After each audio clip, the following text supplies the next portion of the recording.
ஷரோடி சகோதரர்கள் தயாரித்த கலையரசி படத்தில் எம்ஜிஆரின் தங்கையாக நடிகை சச்சு நடித்தார்.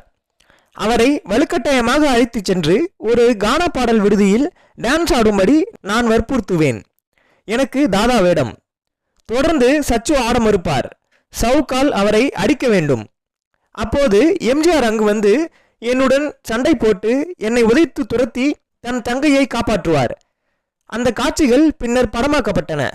இந்த படத்தின் போது எம்ஜிஆரும் சரி நடிகை பானுமதியும் சரி ரொம்ப பிஸியாக இருந்தனர். எம்ஜிஆர் கால் ஷீட் கொடுத்தால் இந்த நாட்களில் பானுமதி பிஸியாக இருப்பார்.